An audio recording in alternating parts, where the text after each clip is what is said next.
respectful at this time. Good morning. I'm Susie Calkin from CAG. Excited to have so many of you here this morning.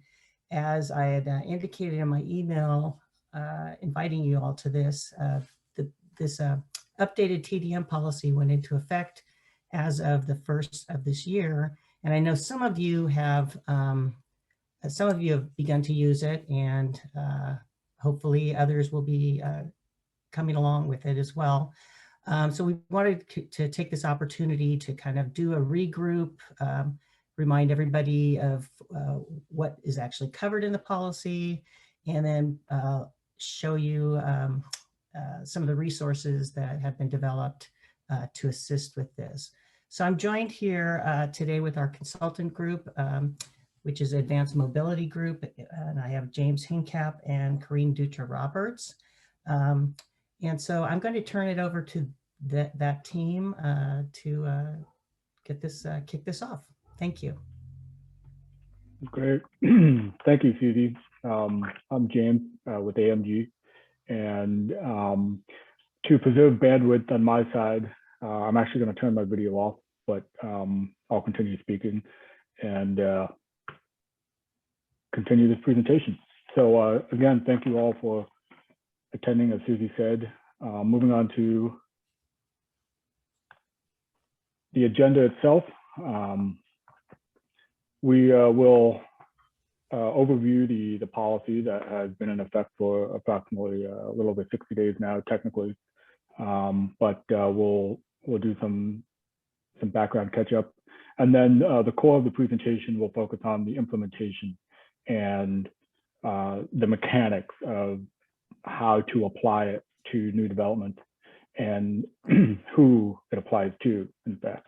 There'll also be a video demo, a demonstration towards the latter half of the presentation, a short 5-minute video that we've developed that will go on the website, the 2DM website, and we'll talk in more detail about that. And then we've also afforded significant time for Q&A. So we look forward to that. We look forward to hearing your questions, but also your comments. And we will discuss briefly what might be expected going forward. So before we launch into the details, just want to go over some housekeeping, if you will. Everyone, if you would please mute, that would be very helpful. We'll take Q&A, we'll open that up a little bit later or towards the end of the presentation. The chat box function is certainly helpful if you'd like to submit questions as they come to you, and we will answer those in turn when we get to them. And also, just as general reference, the related policy documents that are approved by the CAG board, such as the policy approach document and also the implementation guide, are available already on the website. And this recording, this presentation, will also be made available in short order. So in this section, we'll briefly review the purpose of the policy and what it entails and what you can expect in the process. You may already be familiar, but the 2DM policy is another name for Land Use Impact Analysis Program, which is the statutorily required piece of the Countywide Congestion Management Program, the CMP. CAG manages the CMP and thusly also oversees this 2DM policy that was recently adopted. The underlying purpose of the 2DM policy is to reinforce the accounting of development-related traffic impacts on the regional CMP network. To accomplish this, the 2DM policy has updated the standard minimum threshold for local jurisdictions to report land use traffic impacts, which is 100 average daily trips, or ADT. The reporting process itself takes the form of a 2DM checklist, which we'll go into in a few minutes. There is also the possibility in the second paragraph here that for some some jurisdictions to claim exemption from the policy outright. We'll also discuss this momentarily as well. Importantly, the TDM policy is not intended to supersede local development review processes. Instead, it is meant as an additional layer of review, specifically for the projects that are estimated to have at least 100 daily trips. And you'll hear that number quite a bit. But in the next section, we'll go into the mechanics of all this. So we arrive at the core of the presentation, which focuses on what is actually involved with implementation. We'll discuss the essential thresholds that a project or even a jurisdiction must meet to be either subject or exempted from the policy. We'll also summarize the process for evaluating a project, including a short video demonstration, as I mentioned before. And that demonstration will actually show how you would fill out a sample checklist. And we'll conclude by discussing the monitoring and reporting process that should occur after a project is actually occupied and functioning. So who is affected? Essentially, all member jurisdictions with new development that would have 100 or more ADT. As before, the tangible form to report this is a TDM checklist that the development applicant submits to your planning department, presumably, alongside other locally required application materials. We've also now arrived at details regarding the condition for exemption from the policy in the third bullet point here. And by association, exemption would mean not having to submit a checklist. Basically, the burden of proof for requesting an exemption is on the local jurisdiction. What that means is CAG will not simply assume a jurisdiction is exempt unless specifically requested. This letter request must document how the TDM program would mitigate travel demand on the CMP network as much or more than this particular policy. The policy approach document that was approved as part of this policy update by the CAG board, it lays out the travel demand mitigation goals. But in summary, they are essentially between 25 and 35%. So 25% trip reduction for small residential or TOD developments, transit-oriented developments, up to 35% trip reduction for all other land uses, including large residential and those outside of the TOD catchment. So effectively, you would need to prove that the local TDM policy is as stringent, if not more, than what is laid out in the TDM policy, in the CAG TDM policy. The last bullet point on this slide is also notable, is in that even if a jurisdiction qualifies to be exempt from the CAG policies, CAG still requests notification of projects that would generate 100 or more ADT. No checklist would be required in this case, but it would still assist in a collaborative way the regional CMP performance measurement. For local jurisdictions, implementing the TDM policy is synonymous with requiring development applicants to submit a TDM checklist with 100 or more ADT. And from this point forward, we'll describe how this is actually done. And we'll follow a verbatim screenshot from the process flowchart that is part of the implementation guide for this TDM policy. And the implementation guide, as I mentioned, is available on the CAG TDM website.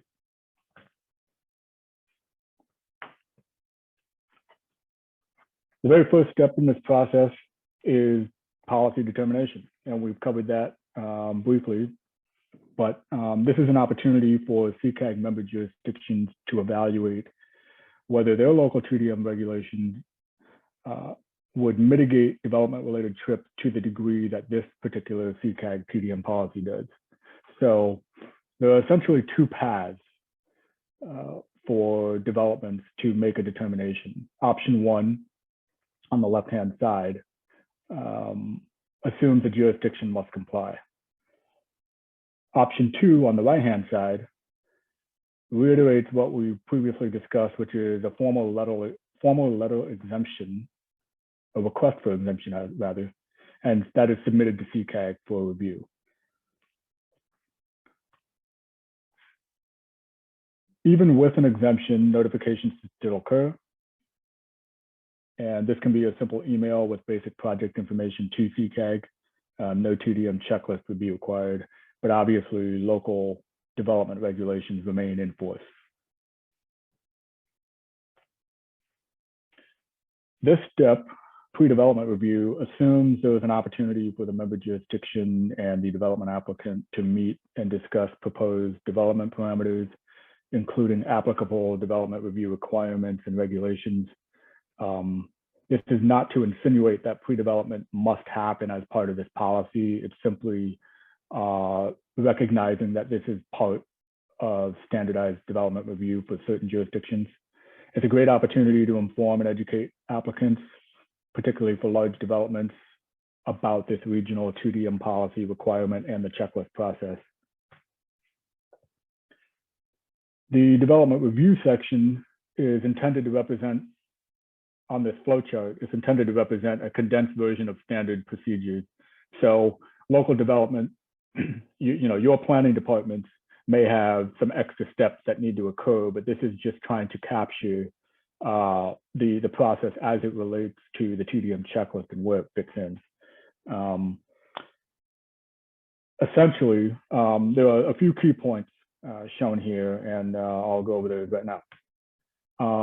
You'll notice an asterisk in this first bubble, and on the flowchart itself, there is a footnote that indicates there is an exemption countywide for single-family residential projects from this 2DM policy and checklist process. That is true whether or not your jurisdiction is actually exempt. So this policy does not touch single-family applications. The second gray bubble describes the all-important step of notifying CAG when the jurisdiction becomes aware of and receives the checklist. You notify CAG, it puts it on CAG's radar, and then you continue on with the process according to your local regulations.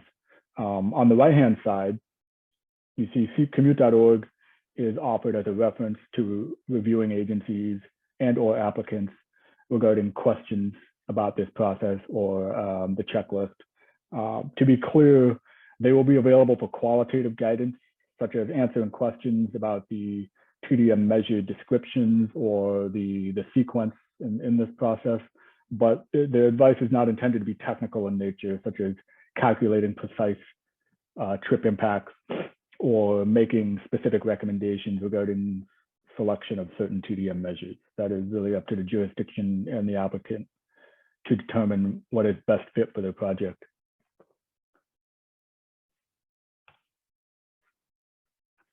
Moving on to the next phase of the flowchart. This slide is a continuation of the previous. It represents the project metrics to compare against the applicant's checklist. So assuming you have the applicant's checklist in your hand, basically you're double checking that they've applied the land use in the left-hand column and the minimum trip impact thresholds correctly. The metrics include project land use, as I mentioned, and size.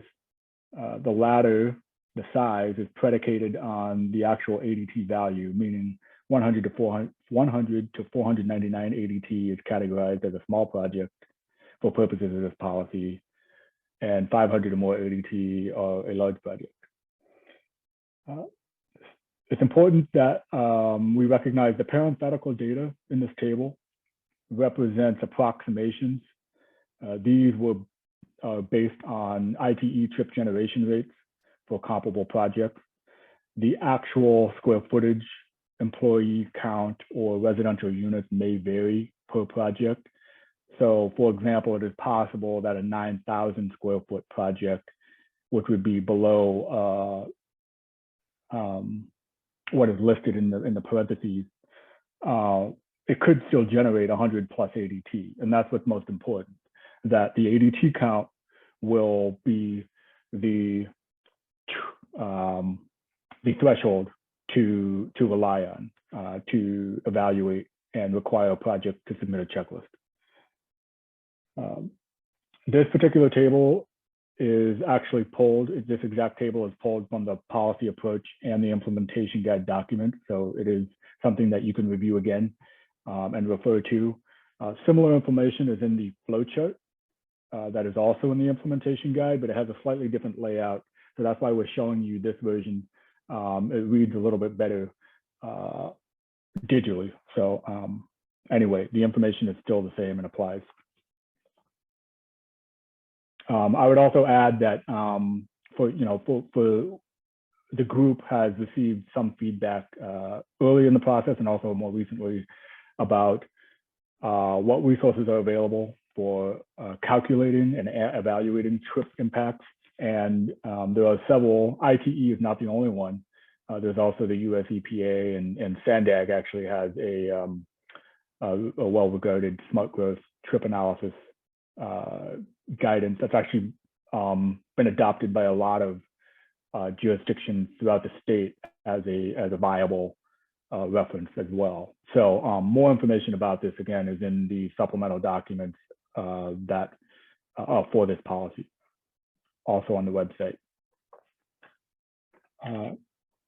So on this slide, we're still looking at the development review section of the checklist process. However, these are the last few steps in this particular phase. The emphasis is at the top of the screen with the underlined text.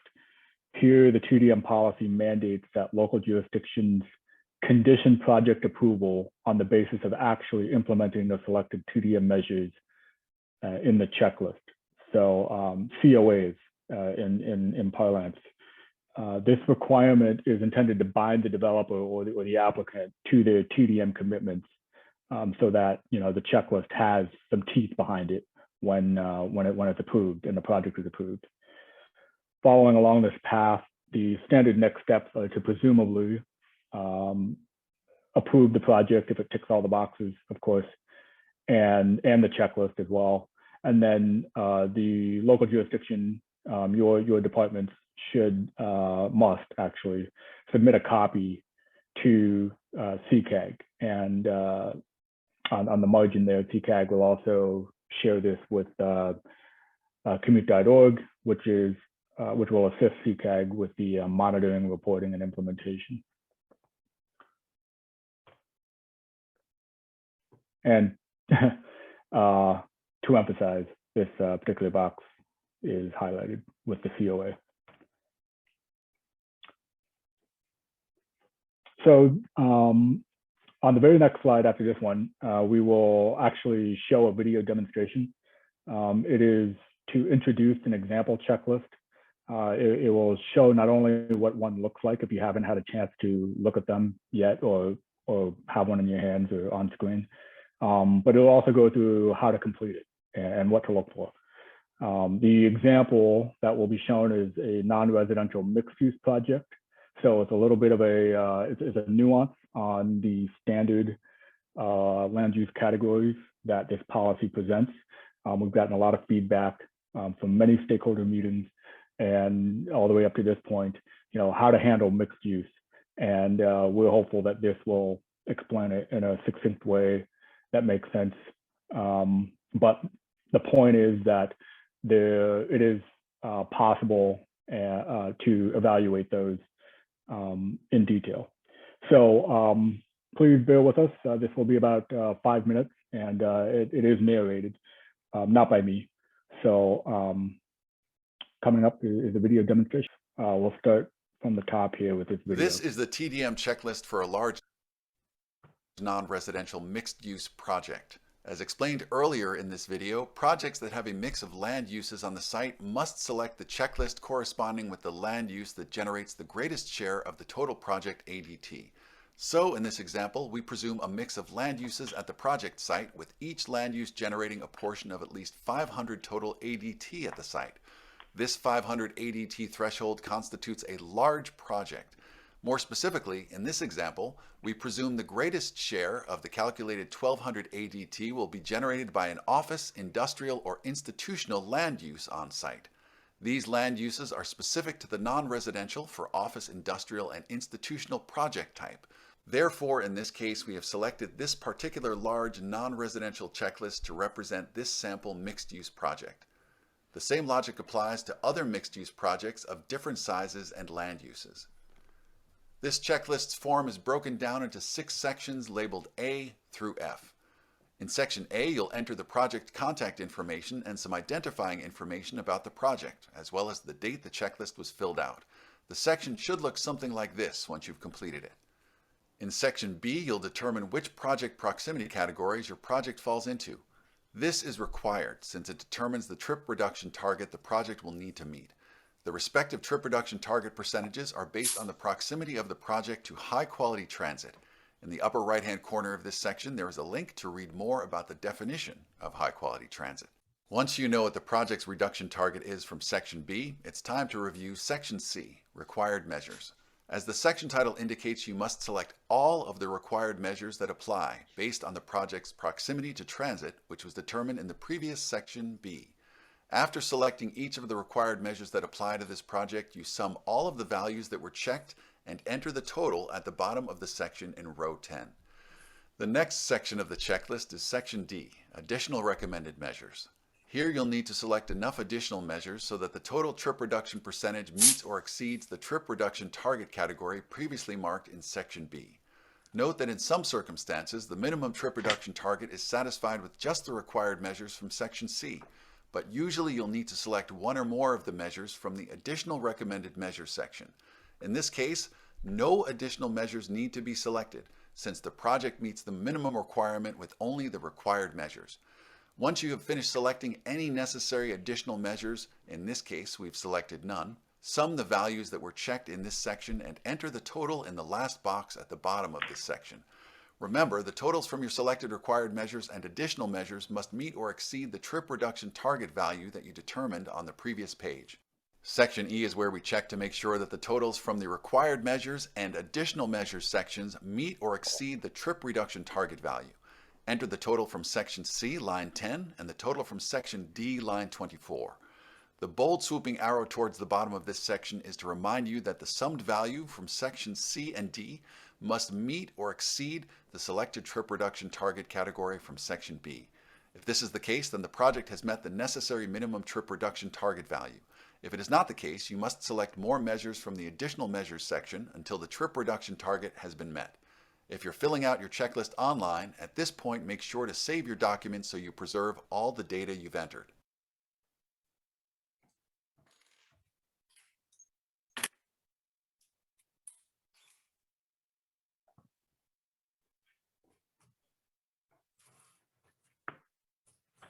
This is the TDM check.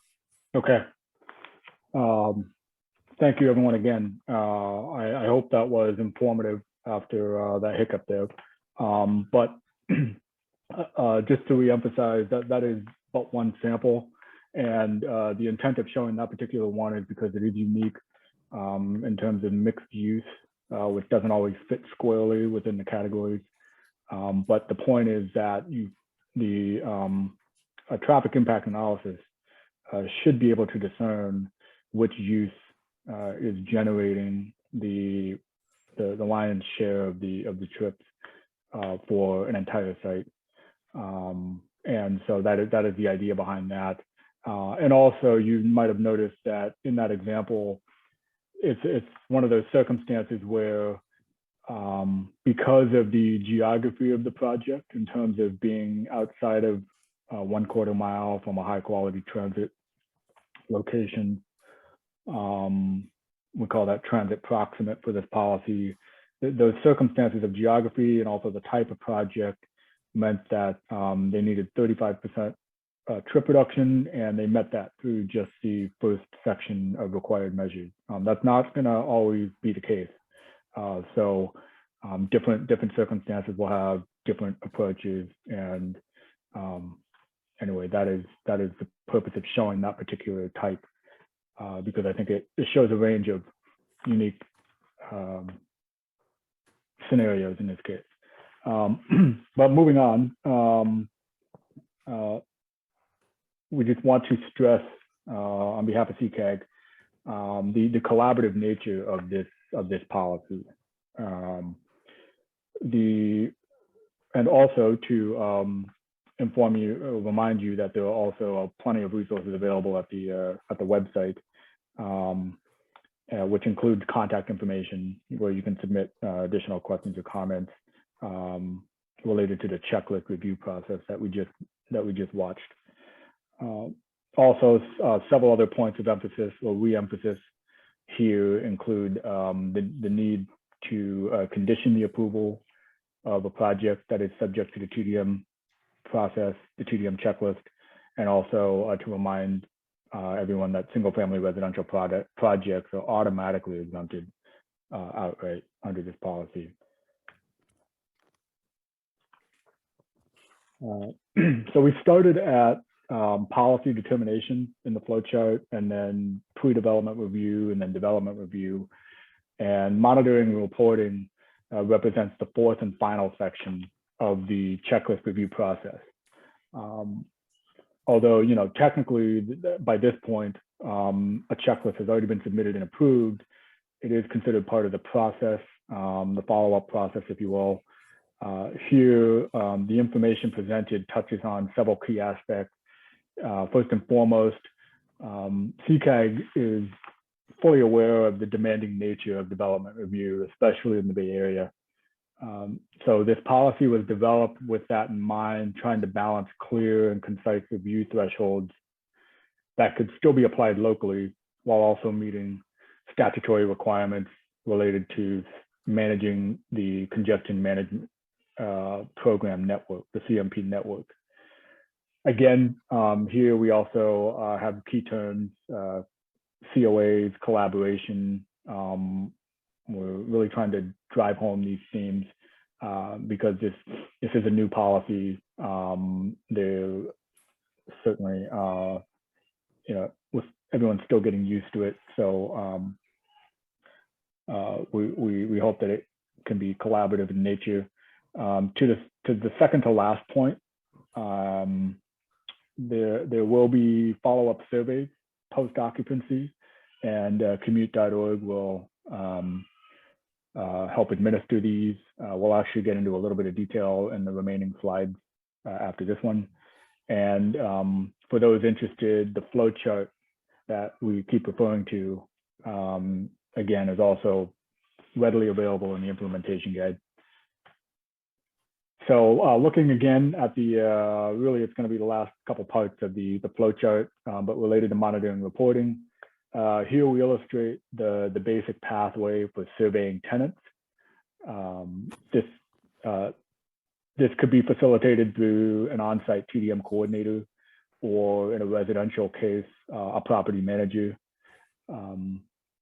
It will be site specific and may take a little bit of legwork to make sure that the jurisdiction, also Commute.org, can collaborate to find out who would be responsible and help facilitate this. Commute.org will distribute the survey in coordination with the local jurisdictions to these relevant properties. On the left-hand side, basic survey components are described, and due to resource constraints, these will be self-reporting, but the emphasis is on attaining as high of a participation rate as possible, so that there can be as robust performance measurement as possible as well to inform future policy decisions. On the right, we also highlight in red that tenants could voluntarily record trip counts if they so choose. It's not mandatory, but certainly wouldn't hurt as far as data collection goes. And finally, this actually is the final piece of the flowchart, and following along, we presume that the tenants and or the survey participants complete the surveys, return the data to Commute.org, who will record and analyze the responses. And if for some reason there's any incomplete data or even lagging implementation, Commute.org, in association with the local jurisdiction, would be expected to follow up and have the necessary meetings and/or communications with the site, the parties responsible for essentially making sure that those TDM measures are implemented. And this will all lead to what we propose as a countywide database, TDM database, so that the effect of the policy can be easily read and seen. Again, highlighting the fact that there are no punitive measures. So, you know, if there are any gaps in implementation, it would require a diplomatic approach, and there are no fines being levied or anything like that. So this actually is concludes the presentation with some an overview of what monitoring and reporting will and will not do. What it does is really trying to progress 2DM implementation throughout the county to have a meaningful effect on the CMP network and the transportation system as a whole, by leveling the multimodal balance. It also is intended to meet or even exceed state and regional transportation and climate-related goals. And also it attempts to standardize data collection and standardize the policy and performance. And of course, promote collaboration again.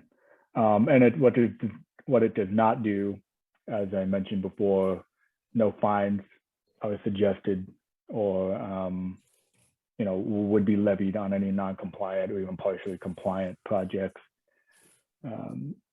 And we are hopeful that it does not, you know, we don't intend for it to require a significant investment of time by laying out what we hope is a straightforward sequential process.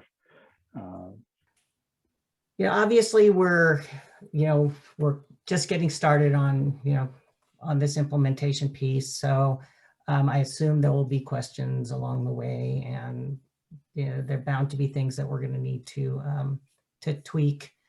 But really appreciate everybody's participation today. And again, feel free to reach out to either me or Jeff at CAG, as well as John Ford and his team. And just again, really appreciate your help with this, and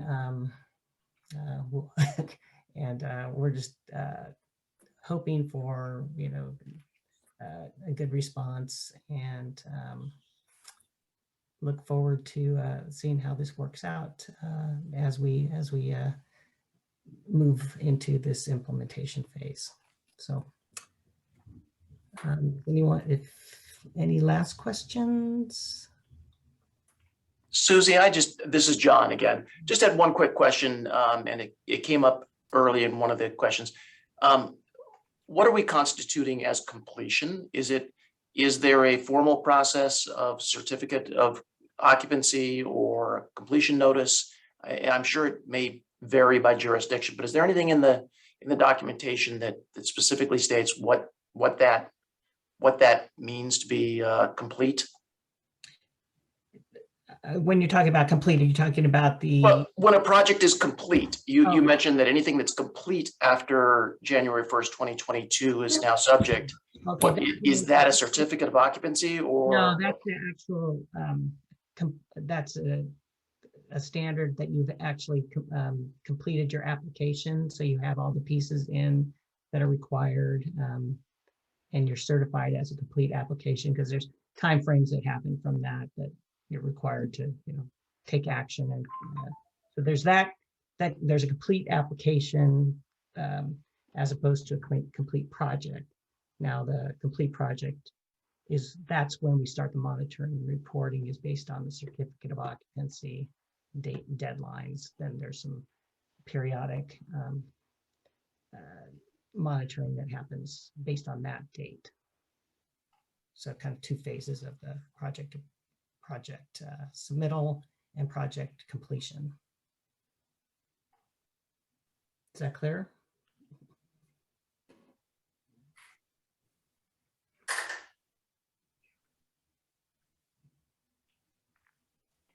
Was that clear to you, John?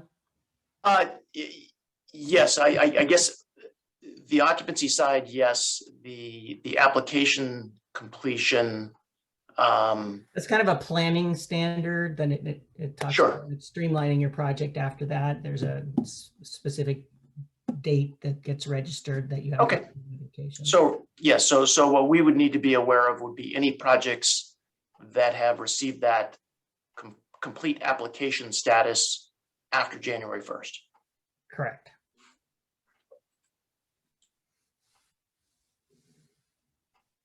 Sam's asking clarifying points. Complete is when application is complete or when review is complete? For terms of applying this policy, it applies to any project that hasn't been deemed complete as of January 1st. So any project that, again, is not deemed complete by January 1st would be subject to this policy if it generated more than 100 vehicle trips.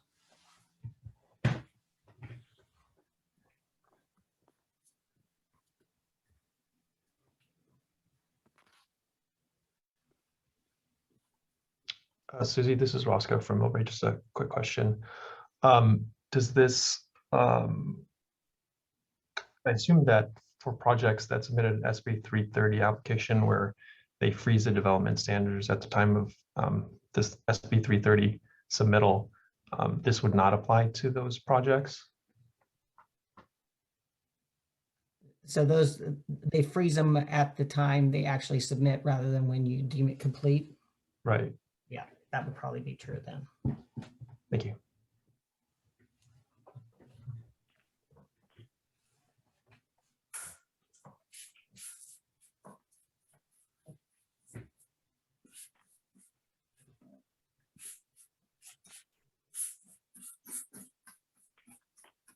Susie, this is Christian. I think it may be worth vetting that point though, and I had a similar concern to Roscoe. Typically those development standards that are frozen, like related to other types of vesting of projects, is local development standards. It's not clear to me whether this is a local development standard, given that my understanding is this requirement is flowing from state law related to congestion management programs. And so I think it is an important legal distinction that we may want to seek legal opinion about. And starting with CAG doing that potentially for all of us could be helpful rather than individually getting different opinions. That's a very good point. We will look into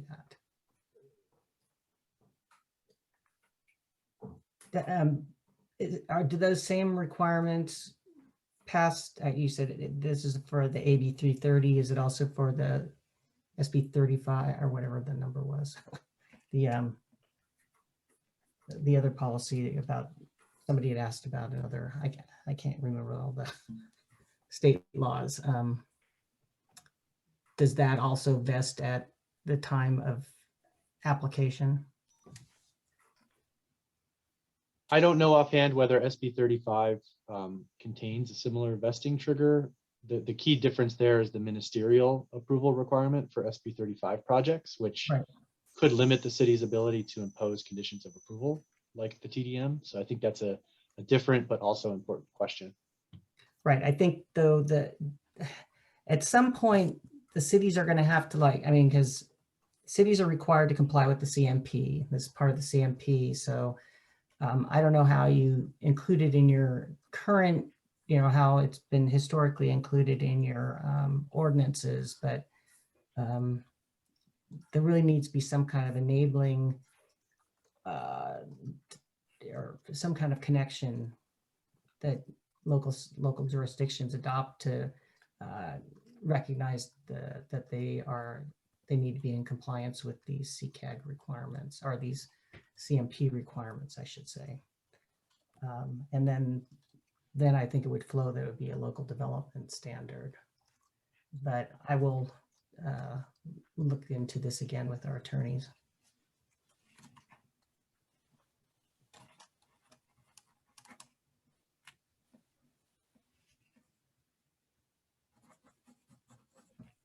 Okay.